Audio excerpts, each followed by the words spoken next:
Hello, it's nice to have you join us. You're watching Newsroom series here on Channels Television. I'm Ayotunde Balogun. Today, our focus is on the North Central region. And we kick off in Niger State, where the police says it's working to ascertain the total number of persons abducted in some communities in the Kwara district of Borgu local government area. Speaking to Channels Television in Minna, the Niger State capital, the spokesperson of the command, Mr. Wasiu Abiodun, explains that clearance operation is still ongoing. Meanwhile, the chairman of Borgu local government, Abdullahi Mohammed, has confirmed that normalcy have since returned to the area, adding that the military is carrying out operations in the affected communities.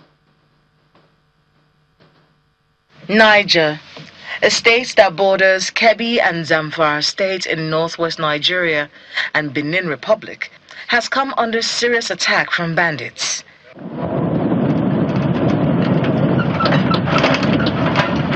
The latest is the attack on 4 communities in the Kwara district of Borgu local government area.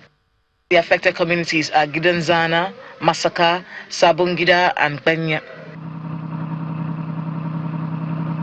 The attacks led to the abduction of several persons in the communities. We got report from Borgu local government in New Busa, where it was reported that some armed men attacked some communities within the Kwara district of Borgu local government area, which affected about 4 communities. You have communities of Sabun, Gida, Gidanzana, Masaka, and Penya community, where some of these locals in this community were abducted. It was also further reported that during Jumat prayer in Kenya Mosque, the worshippers, immediately after the prayer, the mosque was surrounded and some of the worshippers were also abducted. After the Juma prayers, I got a call from the district head of the area informing me of what happened. 4 communities were affected. While worshippers were observing their Juma prayers, the bandits came and rounded the mosque. We have informed the security agencies of the development, and just yesterday soldiers went on patrol of that place, and inshallah the military is on top of the situation.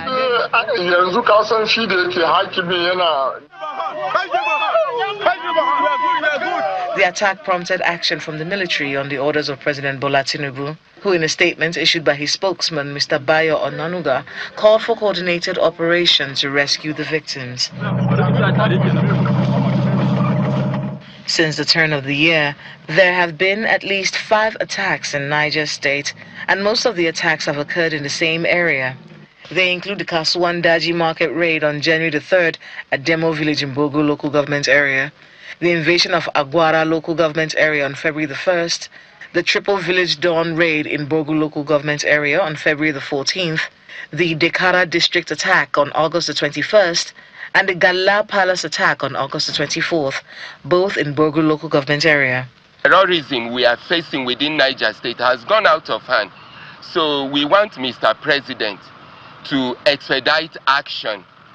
Giving orders are a good one, but when we see action being expedited and this issue of terrorism being nipped in the bud, I think we can be once more happy again. We are doing everything we need to do. We have deployments in Agwara, we have deployments in Papiri, we have military deployment in some of the local area in those communities. But it's just that you cannot cover every village in this area. It is a very large area. You may not be able to have deployments in all the villages. Nevertheless, we have some of our units on ground, and we have commenced rescue efforts to be able to secure the release and rescue of these victims on hot. This is what we are doing. While the council officials are assuring residents that calm has returned to the area, security agencies are urging residents to remain calm as efforts are ongoing to rescue their loved ones. In Plateau, the State Emergency Management Agency, SEMA, has donated food items and fertilizer to victims of the recent attack in Mangu local government area that claimed 25 lives. Presenting the relief materials, SEMA Executive Secretary Sunday Abdul urged the affected residents to remain peaceful, assuring them of continued government support. The items are expected to provide immediate relief to affected families and support those returning to farming as they work to rebuild their livelihoods. The intervention comes amid renewed efforts by the government to respond to the needs of communities affected by insecurity and restore confidence among the residents. This is our land. Nobody will remove us from our land. Number two, he has told us to tell you, keep faith in the Lord. Because there is no amount of money that can be given to you that will assuage these pains from your hearts. But remember that the one that protects us is God Almighty. He has sent in foodstuff to give you each household, and he has asked us to bring fertilizer to this community, because when he came visiting to commiserate with you, he realized that so many farms were drying up as if there is no fertilizer. So he instructed us to ensure that we bring fertilizer to the community. Each of the households will have 4 bags, and then the remaining will be shared to the neighbors in the community. The death toll in the Kogi food poisoning incident has risen to 5. The state government had earlier confirmed the death of 4 persons following the consumption of the yam flour in the Ihima community in Okei local government area. The Kogi state government says it's investigating the situation, while the police is promising to unravel the cause of the incident. In Ihima Okehi local government area of Kogi state, the mood is one of grief and disbelief as sympathizers continue to troop into residences of families who have lost loved ones following the suspected food poisoning that has claimed 5 lives in the community. Mourners arrive in groups, offering condolences to bereaved families, while the usually busy community is now enveloped in an atmosphere of sadness and uncertainty. Residents gather in quiet conversations at different locations, trying to make sense of the tragedy. Some sit quietly, while others discuss the circumstances surrounding the deaths.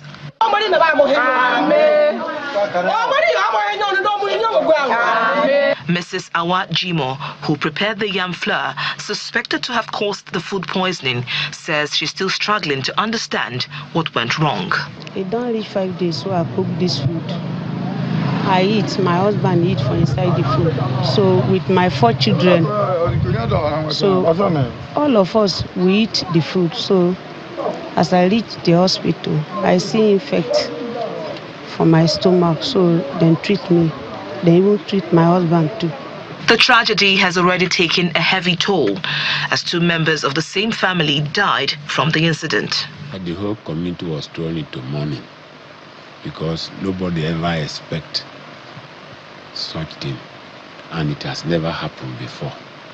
One cannot imagine the food stuff you have in your house, you cook it and it become your death. That is exactly what happened.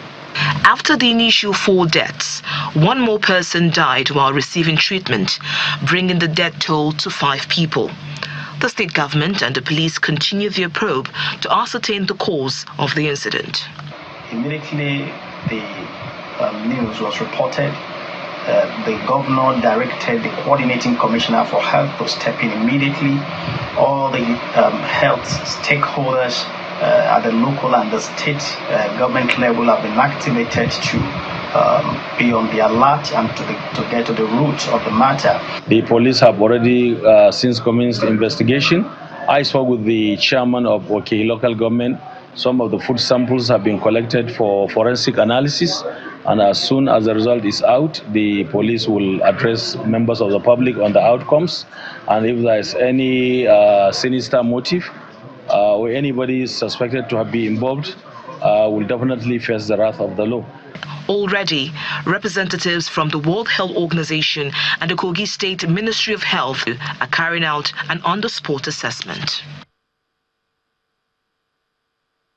Governor Hyacinth Alia has dismissed speculations that the Benue state government is offering land for ranching for Fulani herders under the proposed National Livestock Transformation Program by the federal government.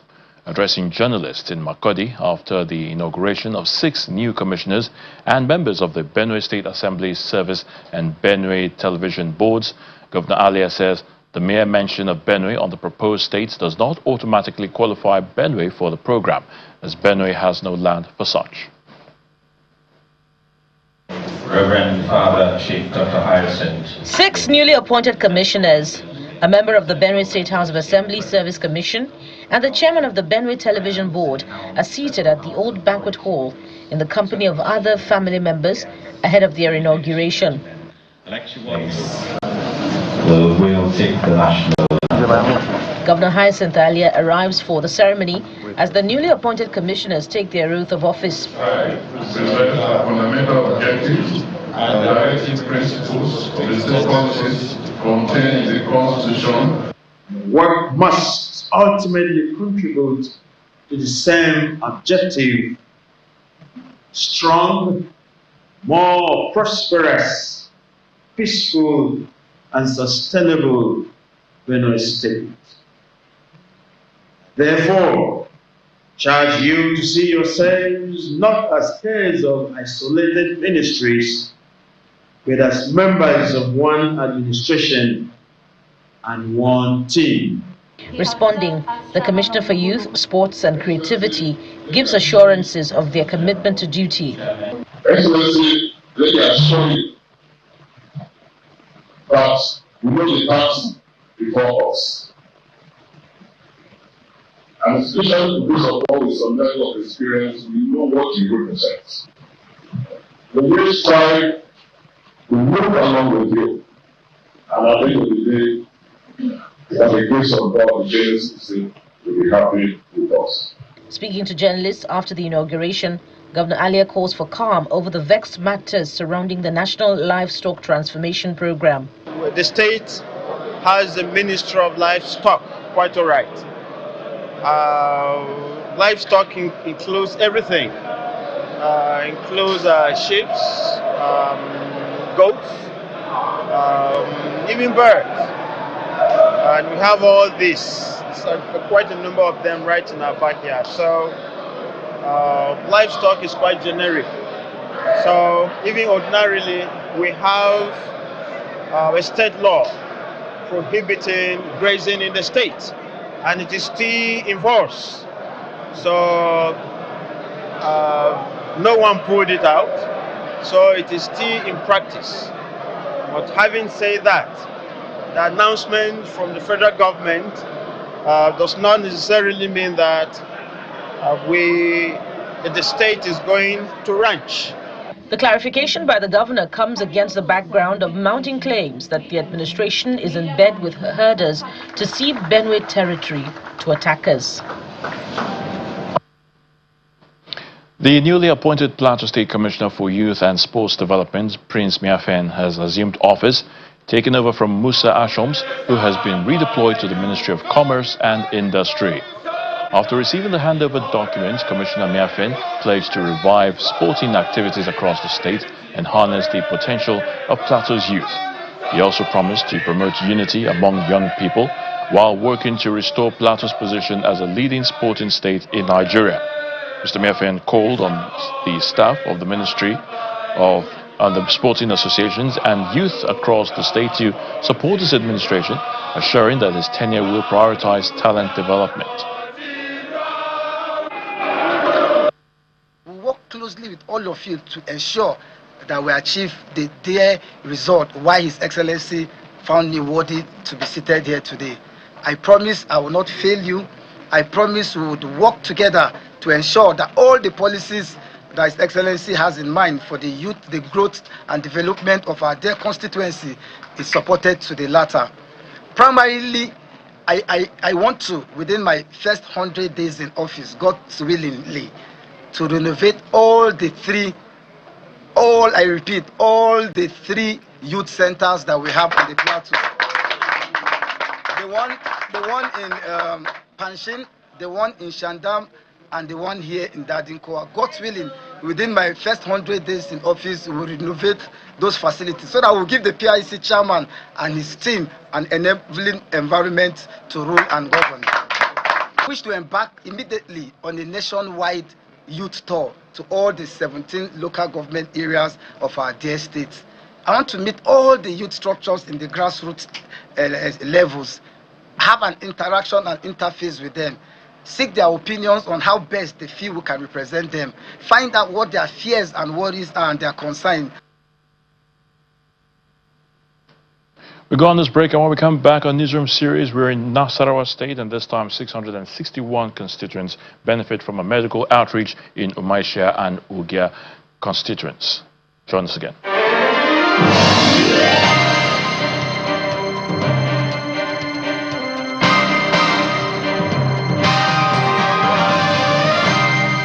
661 constituents of Umaisha Ugia State constituency in Nasarawa State have benefited from a 2-day medical outreach organized to provide access to basic healthcare services and improve the well-being of residents.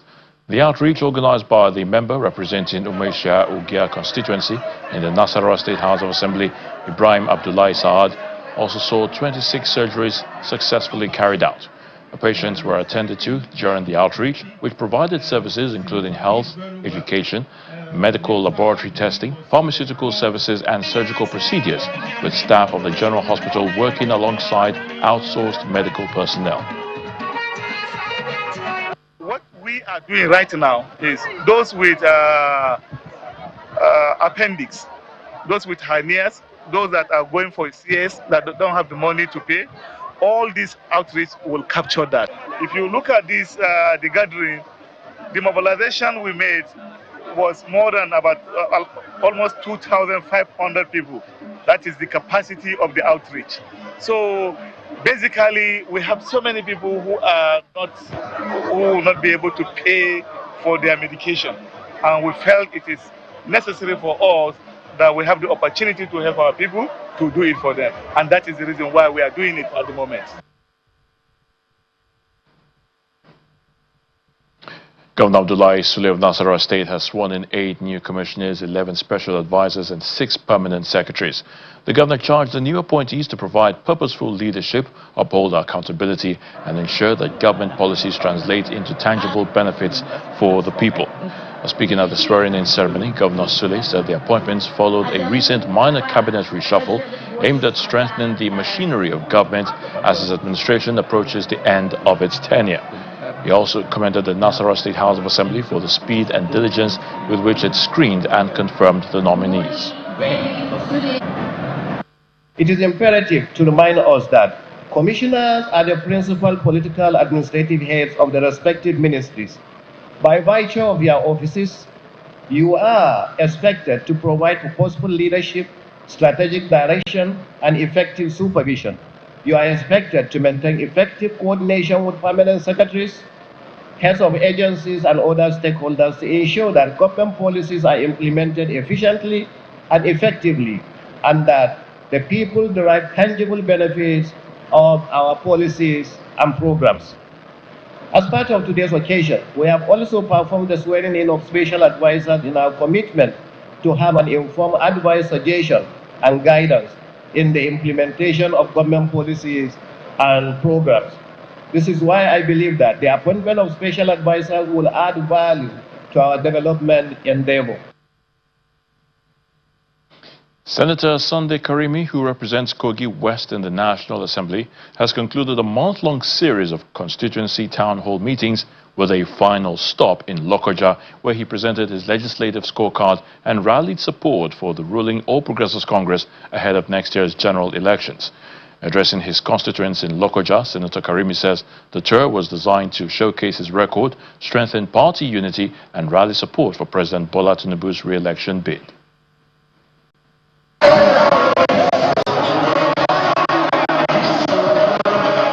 This mega town hall meeting, which attracted party faithful, Kogi State House of Assembly members, market women, top government officials, persons with disabilities, and other stakeholders, was held at the instance of Senator Sunday Karimi, who represents Kogi West in the National Assembly.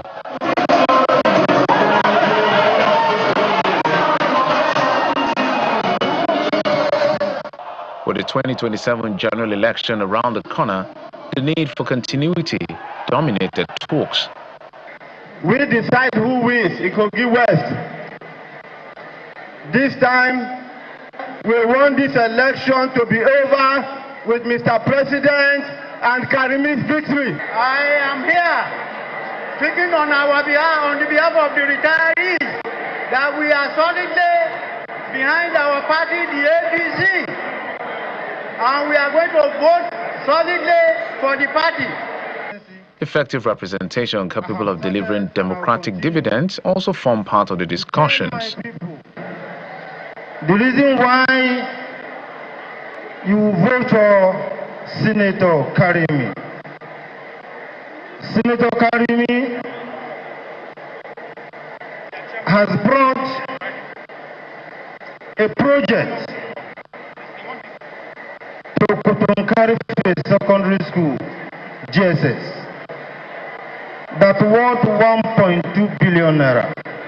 Senator Karimi has brought another project that worth 52-point-something million naira in my own ward, Grenya ward. Senator Karimi once again reeled out some of the achievements of President Bola Tinubu and himself, with a promise to do more if re-elected. Nigeria government is working. Most states that cannot pay salary, they are paying. And a lot of projects are going on all over the federation. So President Bola Ahmed Tinubu deserves our support. Are we not going to continue to support him? Are we not going to continue to support him? I'm talking about myself. What have I been doing in the last 3 years? I will only mention the things that I've done for Lokoja, Kogi Federal Constituency. In the area of water, in Lokoja alone, Lokoja local government alone, I've provided about 22 solar power motorized boreholes in different communities. In Kogi, in Koto, I've done up to 14 solar power boreholes. As the meeting concluded, constituents of Kogi West appeared united on the need for continued party unity and high voter turnout for the APC candidates in 2027, with emphasis on President Tinubu's re-election. More politics, the Otoge Progressive TOP has formally launched the Kwara State chapter of the National Rainbow Coalition, while allowing participating blocs to retain their respective political identities and pursue other electoral choices.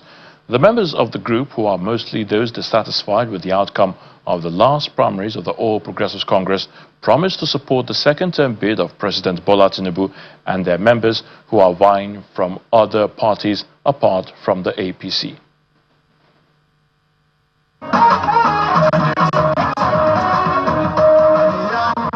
Members of the Otoge Progressive, mostly aggrieved governorship and National Assembly aspirants from the last All Progressives Congress primaries, have gathered once again to strategize for next year's elections.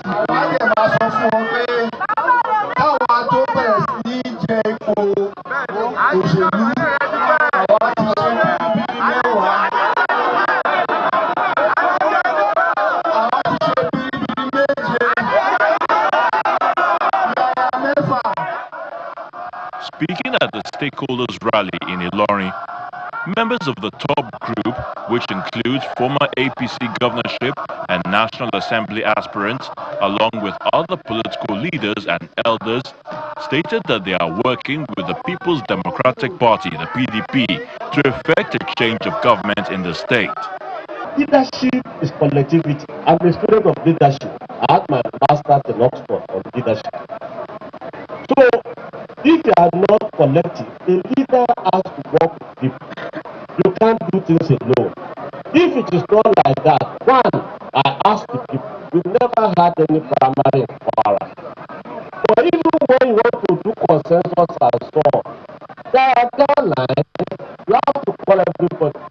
For those of us from Kwara North, we have very, very competent people.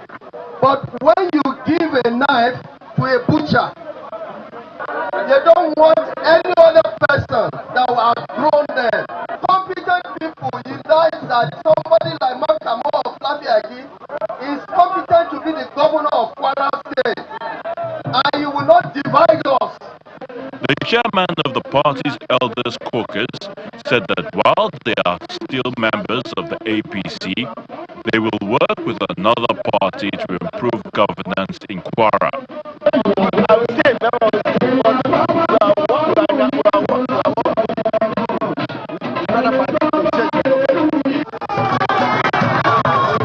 The group later moved to the People's Democratic Party Secretariat, where Senator Saliu Mustafa was officially received and presented with the party symbol to welcome him.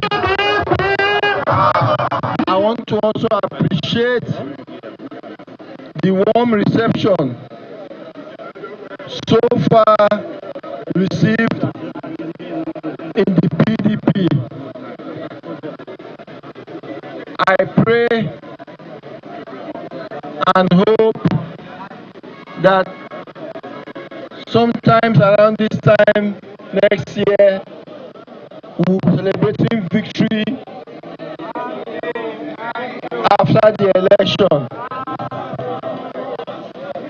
I want to also assure the leadership and the members of PDP that better together, stronger together, we shall accomplish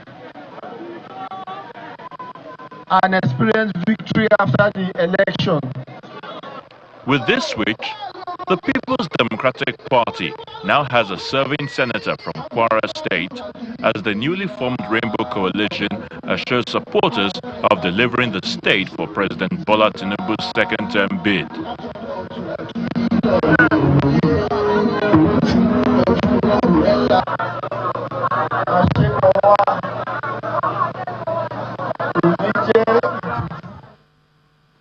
And that's a Newsroom series. Many thanks for watching. I'm Ayotunde Balogun.